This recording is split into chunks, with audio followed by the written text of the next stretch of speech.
So week 9, and I'm just really happy to survive today. Actually, it's hot and sweaty, and probably should have gone and had a shower first, sorry about that, but I've got an awesome little fern garden out there and a couple of extra pots that are hanging pots that are going to look lovely. And so after attacking my garden last week, my front garden last week, I'm sort of working my way back down the slope, down the block, and so yeah, it's really good. I've got a lot more energy now. Yeah, it's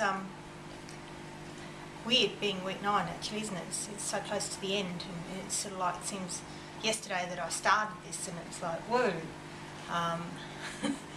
But I'm not really worried about the competition ending, because I sort of know I can do it now, and I'm probably not going to meet my goal weight, but it doesn't really matter because I know I'm going to get there.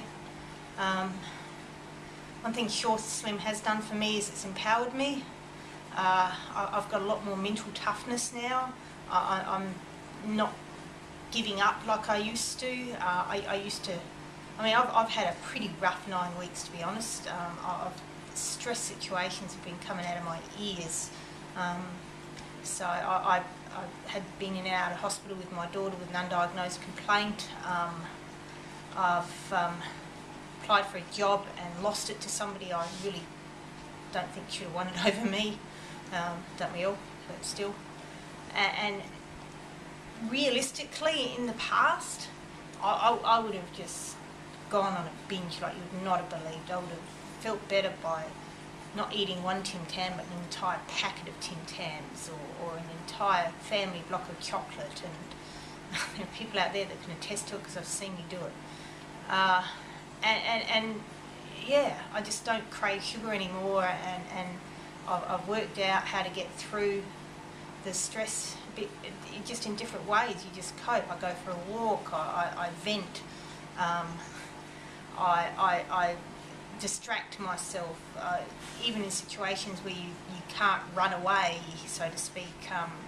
I just, breathe and just try and focus on what I can change.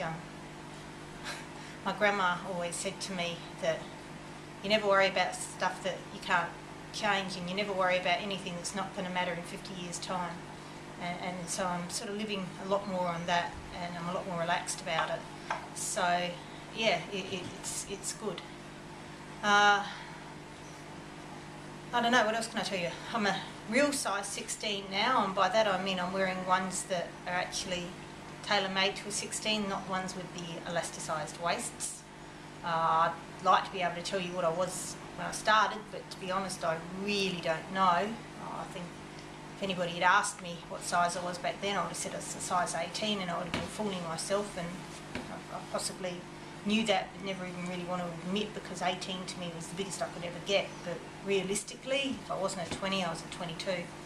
I was just wearing clothes that were from bigger people's shops, so it's a bit like, as I said last week, the week before, whatever it was, with my daughter bringing home the jeans that were size 18, and I couldn't fit into them, and said to her, oh, there must be a small fit. Well, they probably weren't, and I was just, again, in denial.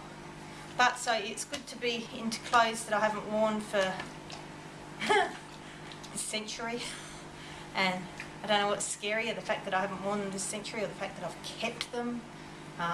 They're all what my partner calls my hippie clothes, so I'm feeling a bit younger as well. Yeah, the weight's not coming off as fast as I want it to, but slow and steady wins the race, so I'm constantly losing a little bit over a kilo a week, and I'm happy with that. As I said, I'm not going to be 80 by the time I'm 50, which is only in 3 or 4 weeks' time, 3 weeks' time now, but yeah, it doesn't really matter. I'll make 80 by my father's birthday, which is a couple of weeks after that. So yeah, all's good in the world of Jen. And it's quite funny, I actually didn't think anyone was watching these. I just thought I was babbling on to myself, and maybe Jazzy was watching them, and that's it. But yeah, the supermarket one, I had people commenting on it, and it's like, oh my god, people are actually watching this. So yeah, I've got to be a bit careful what I say now, don't And that's it for me. Have a good week, and I'll see you next week. Ciao for now.